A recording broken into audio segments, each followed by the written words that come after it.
They walked side by side like they always did. Officer Jenna Reeves with her sharp eyes and Max, her loyal canine partner, with ears alert and every step in sync. For 3 years, Max had never stepped out of line. He was known for being the kind of dog who didn't just follow commands. He anticipated them. But today, something was off. Jenna could feel it in the way Max moved. Not slower, not distracted, just different. His head turned at sounds he normally ignored. His gaze lingered longer on faces. It wasn't fear. It was focus. Deep, heavy focus. "Max, what's going on with you, boy?" she whispered, patting his side gently. He didn't react, just kept walking, nose twitching slightly, eyes scanning the crowd at Terminal B. The airport was buzzing with the usual noise, rolling suitcases, boarding announcements, a baby crying somewhere down the corridor. It was just another Monday, on customs duty.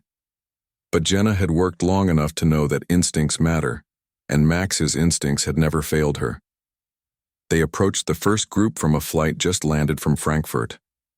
Max circled once, then stopped beside a middle-aged man with a laptop bag. His tail wagged slightly, but not the happy wag. It was the low, measured one, the one Jenna called his thinking tail. "All right," she muttered. "Let's run the bag." Nothing came up. Clean. Jenna raised her brow at Max. "False alarm?" But Max didn't even glance at her. His eyes had already moved on, searching. By noon, Max had checked 4 more arriving flights. No alerts, no trouble. But that weight Jenna felt in her chest, it hadn't gone away. "Maybe you're just tired, huh?" she said, kneeling beside him near the food court. "Too many night shifts?" Max licked her hand once, but didn't lay down like he usually did on break. Instead, he stood up suddenly, ears flicking toward the distant gate. "Something's out there," Jenna said softly, following his gaze. Max didn't bark. He didn't growl. He just stared, and in that moment, Jenna felt it too. Something was coming. Something Max already knew. And today would be the first time he didn't follow the rules. Max didn't bark. He didn't growl. But his whole body changed. 1 second, he was calmly pacing beside Jenna through the arrival zone, and the next, he froze. His head snapped toward a woman, pushing a navy blue stroller barely through the gate doors. Jenna felt the leash go tight. "Max?" she whispered, trying to pull him back gently. But Max wouldn't move. His muscles were locked, ears high, nose twitching, eyes fixed on the stroller. The woman looked young, maybe early 30s. Her hair was messy like she'd rushed off a plane. She was carrying a diaper bag in one hand and steering the stroller with the other. Her eyes darted everywhere, nervous like she was being watched. Then a soft sound broke through the crowd. A baby's cry. Jenna tried again. "Max, heel." Nothing. "Max, come on, what are you doing?" She tugged harder, enough to pull him half a step back, but he planted his paws, locked in. That wasn't like him. Max never disobeyed, not once in 3 years. The woman flinched as she saw them approach. Her grip on the stroller tightened. She tried to veer to the side, putting distance between them. "Ma'am, do you have a moment?" Jenna asked, keeping her voice even. The woman forced a smile. "Is something wrong?" "Just routine." Max inched forward, his nose low, sniffing hard. The baby's crying grew louder, but there was something strange about it. It didn't sound like a tired or hungry cry. It sounded strained, pained. Max let out a low whine. "Max," Jenna said under her breath. "What are you picking up?" The woman shifted again. "He's just tired. It was a long flight." "I understand," Jenna nodded. "Mind if I take a quick look at the stroller?" Her face went pale. "There's nothing wrong," she said quickly. "He's just fussy." Max let out a sharp bark. Heads turned. Nearby travelers paused. Jenna crouched beside Max and whispered, "Is it the bag? The baby? What is it, boy?" Max leaned toward the stroller, nose pressing against the lower basket. Something was off. Jenna could feel it now, deep in her gut. The baby was crying. The woman was sweating. And Max, the dog who never broke the rules, was refusing to walk away. Something inside that stroller wasn't right, and Max wasn't going to leave until someone listened. Max didn't wait for a command. In a flash, he lunged forward, pulling the leash so hard it yanked Jenna off balance. His front paws hit the stroller, barking loudly, deep, urgent barks that echoed through the terminal. "Max, heel!" Jenna shouted, trying to reel him back. But he wasn't listening. Not this time. The woman screamed, yanking the stroller toward her, shielding the baby with her arms. People around them jumped, gasping and backing away. Bags hit the floor. A little girl started crying. Jenna grabbed Max's harness with both hands. "Max, stop! Down!" But Max kept barking, pawing at the stroller seat, nose buried against the blanket. "Someone get security," a man yelled. "Back up, everyone. Give them space." Jenna barked at the crowd. The woman looked terrified. "Keep him away from my baby. Please." Jenna's heart pounded. Max had never acted like this. Never lunged, never barked like that. But something in his body, how stiff he was, how his tail was straight out, how his ears were locked forward, it all screamed one thing. Danger. Max wasn't being aggressive. He was alerting. Jenna crouched low beside him. "What is it, boy?" "What's there?" Max let out another growl and pushed his snout under the baby's blanket again. The woman snapped, "You're scaring him. Just let us go." "I'm sorry, ma'am," Jenna said, standing back up. "But my K9 is giving a strong alert. I have to inspect the stroller." "You're out of line," the woman hissed, backing away. "Your dog is out of control." Jenna hesitated. Protocol said she needed backup before searching. Max had never disobeyed. But now he was ignoring every command to stay focused on that one spot. "Max, please," she whispered. "You're putting me in a hard place." But Max just pawed again at the stroller, then looked up at her with those eyes. Pleading, focused, sure. Jenna's voice softened. "You've never failed me before." Her radio crackled. "Everything okay, Reeves?" She took a breath. "We've got an alert. Requesting secondary inspection." The woman's eyes filled with panic. Max stayed right there, body tense, ready. And Jenna made her choice.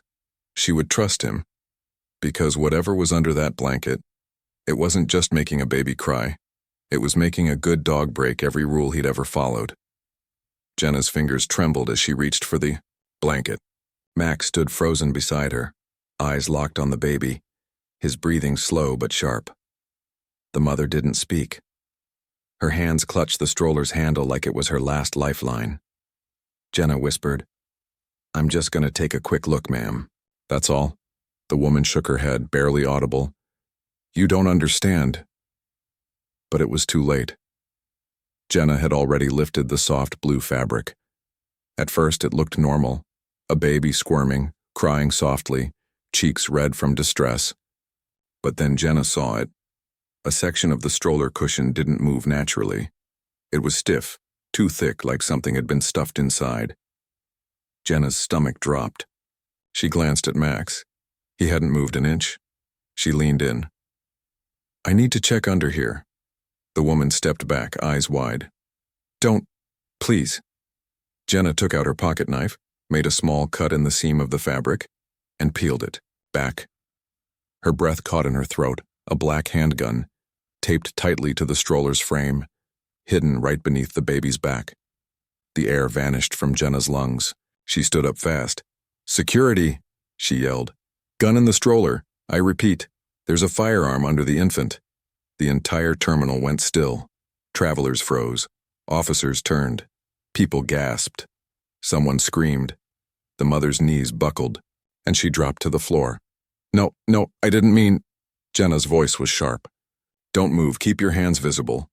But her eyes weren't on the woman, they were on Max. He hadn't barked again, he hadn't lunged. He just stood there, planted beside the stroller like a wall, watching over the child. The baby let out a small sob. Jenna moved fast, radioing backup. Officers rushed in. The mother cried, whispering, "I wasn't going to use it. I just needed it. I needed to feel safe." Jenna didn't answer. Her focus stayed on Max, who hadn't taken his eyes off the baby. He hadn't reacted to aggression. He had reacted to fear. And somehow, he knew what no one else did. That under all the panic, all the noise, and all the lies, something had been very, very wrong, and only Max had sensed it. The mother crumbled to the floor, holding her baby close, shaking all over. Officers surrounded her, guns drawn but cautious. Jenna raised her hand to halt them. "Lower your weapons," she said firmly. "There's a baby involved." The woman sobbed uncontrollably, rocking her child. "Please, please don't hurt him."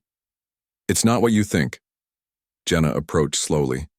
Max still by her side, calm now, his job done. For now. "I need you to hand me the baby," Jenna said softly. "You're both safe, but I need to make sure he's okay." The woman hesitated, then carefully lifted the baby toward Jenna's arms.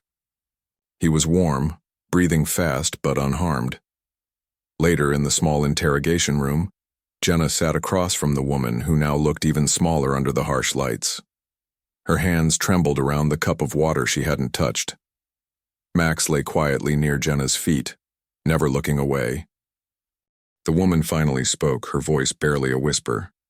"My name is Amina. I'm not a criminal." Jenna nodded. "Tell me what happened." Amina wiped her eyes. "The gun. It wasn't mine. I stole it. From my husband." She paused, and then the words poured out, shaky and fast. "He's violent, controlling. He kept weapons in the house, said no one would believe me if I tried to leave. The night I took it, he had passed out drunk. I grabbed it, grabbed my baby, and ran." Jenna asked, "Why bring it through an airport?" "I was scared," Amina said, her voice breaking. "I thought if he found me, I'd need it. I had nowhere else to hide it. The stroller was the only place I thought he'd never check.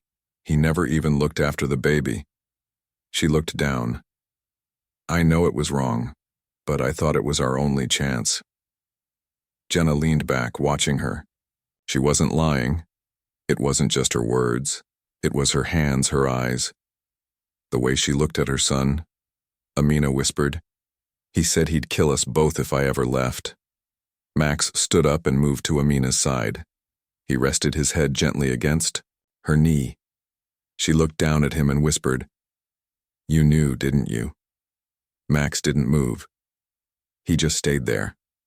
A quiet, living shield between a broken woman and the fear that still haunted her. And for the first time since the chaos began, Amina stopped crying. Amina sat silently, shoulders hunched, eyes on the floor. Max hadn't moved from her side since she'd told her story. His presence seemed to calm her. But Jenna still needed more than words. She needed proof. She noticed the necklace around Amina's neck, a small gold cross. "Pretty necklace," Jenna said gently. Amina's hand flew to it like it was a reflex. "It was my mother's, but I changed it." Jenna leaned in. "Changed it how?" Amina hesitated, then unclasped it and placed it on the table. With shaky fingers, she twisted the bottom of the cross. A small metallic click sounded. Inside, hidden in the hollow, was a tiny flash drive. "It's all in here," Amina whispered. "I saved everything I could." Jenna picked it up slowly. "May I?" Amina nodded. "Please, it's the only reason I'm still alive." The next hour felt heavy.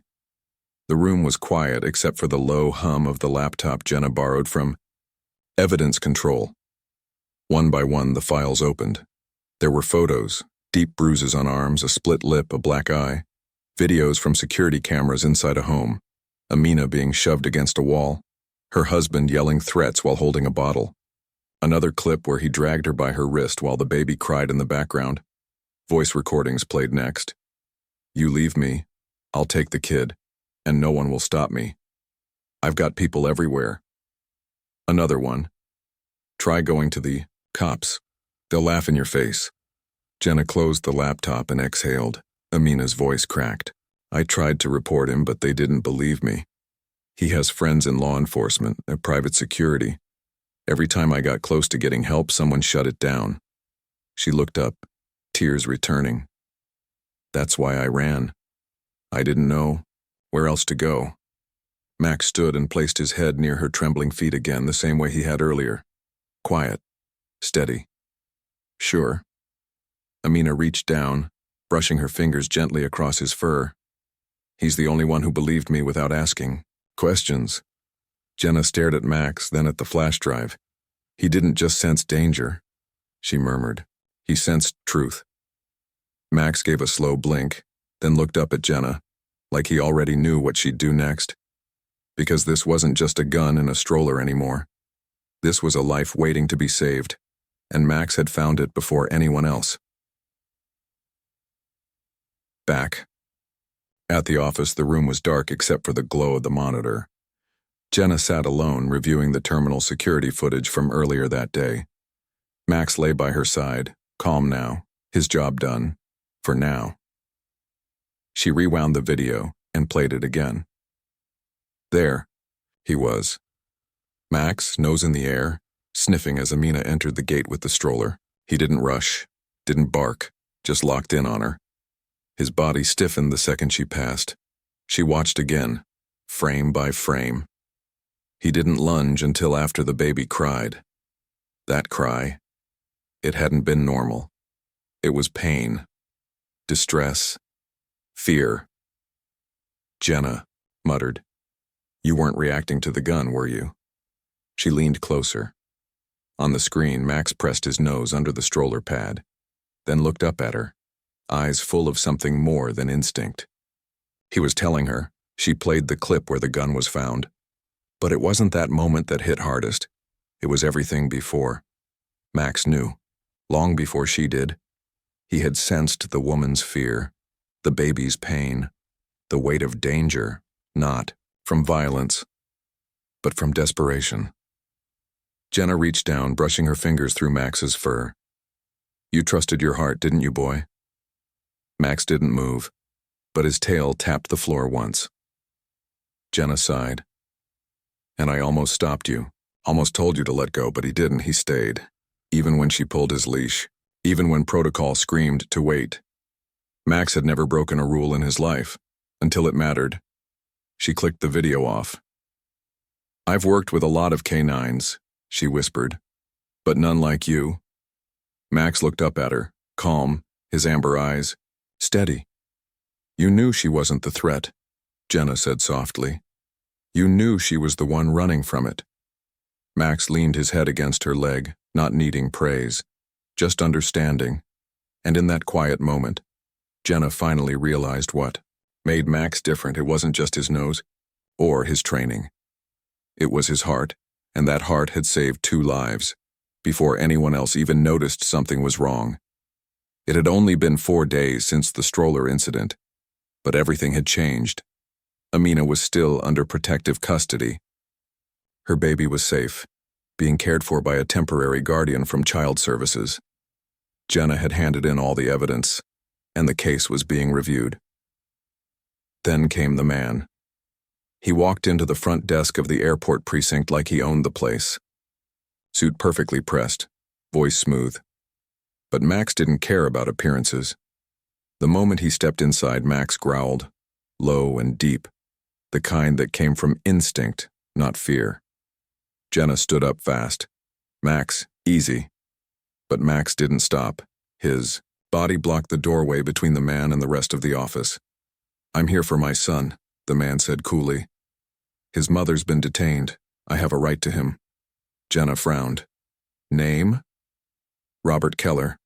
Her blood ran cold. That name, Amina's husband. She stayed calm. "We'll need to verify your identity." He handed over his ID and paperwork, legal-looking stuff, custody documents, birth certificate copies. Jenna took them, stepped into the back office, and picked up the phone. "Run everything. I want background, business licenses, arrest history, anything you can find." It took 10 minutes. Then the call came back. Robert Keller owned a fake security company, on paper. But behind it? 2 sealed. Arrests for domestic assault.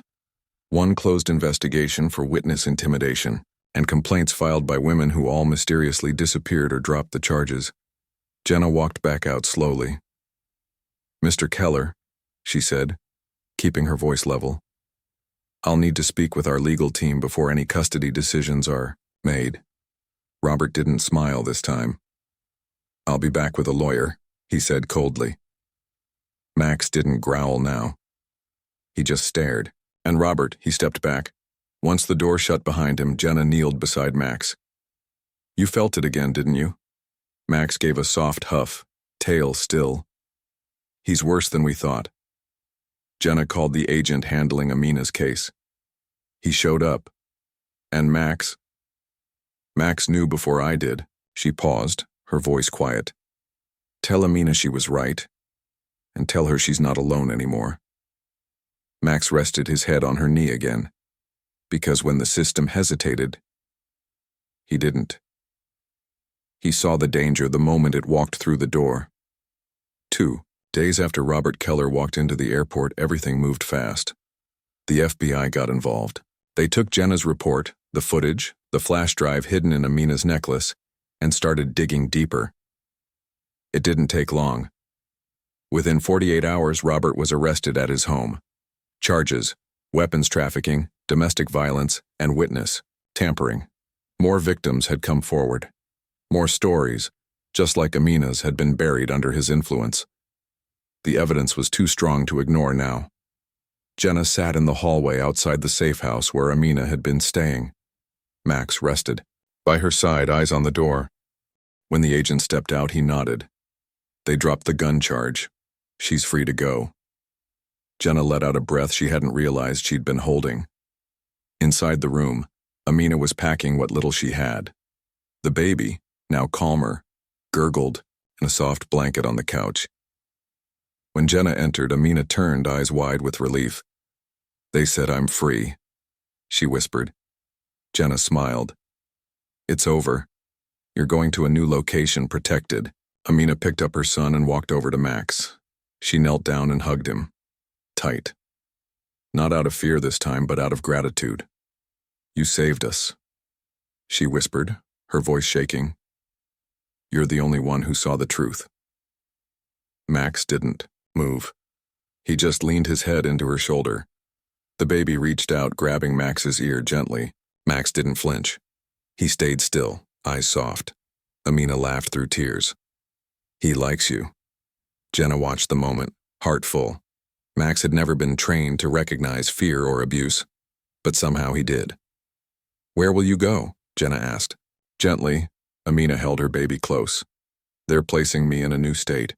New name. I don't care where. As long as he can grow up safe." Max stood now, and Amina looked down at him one last time. "You were more than just a dog that day," she said. "You were our shield." They walked her to the transport car, in silence. No crowds, no noise, just quiet protection. As the car pulled away, Jenna looked down at Max. He sat calmly, watching the road, and Jenna whispered, "You didn't just stop a crime, Max. You gave them their future back." Max didn't need praise, he just needed to know he'd done what was right. 3 months had passed since that long night at the airport. The headlines had faded, the case was closed, and life had settled back into routine. Jenna walked the final stretch of the terminal with Max by her side, the leash loose between them. The airport was quiet, just a few late-night arrivals drifting past. Max had been calm all evening. No sudden tugs, no barking. Just steady, focused steps. Jenna looked down at him and smiled. "You remember what happened right here, don't you?" Max flicked an ear but kept walking. They clocked out just after midnight. As they reached the parking lot, Jenna glanced at the leash in her hand. It felt heavier tonight. "You broke protocol, Max," she said softly. "And you saved a life." He gave a small huff, as if he already knew. Later that evening, Jenna followed a GPS pin to a quiet neighborhood, 2 hours outside the city. She parked across the street from a modest house with a small porch and soft yellow lights glowing inside. She unhooked Max's leash. "Let's go say hi." The door opened before they knocked. Amina stood there smiling, healthier than Jenna had ever seen her. Her baby, now walking, peeked from behind her leg. "Officer Reeves," Amina said warmly. "And Max?" The little boy waddled out and ran straight to Max, arms open. He plopped beside him, resting his tiny head on Max's side. Max didn't move, just leaned in gently. Amina's eyes filled with tears. He still remembers. Inside the house, toys were scattered across the floor. Photos of Amina and her son lined the mantel. The quiet wasn't fear anymore. It was peace. "Do you feel safe here?" Jenna asked. Amina nodded. "More than I ever have. They gave me a new name, a new start." She looked at Max. "Because of him." Jenna knelt beside Max and scratched his neck. "I almost pulled you back that night." "But you didn't," Amina said. "You trusted him." Jenna smiled. "Maybe instincts matter more than rules." Outside, under the porch light, the baby gave Max one last hug before bedtime.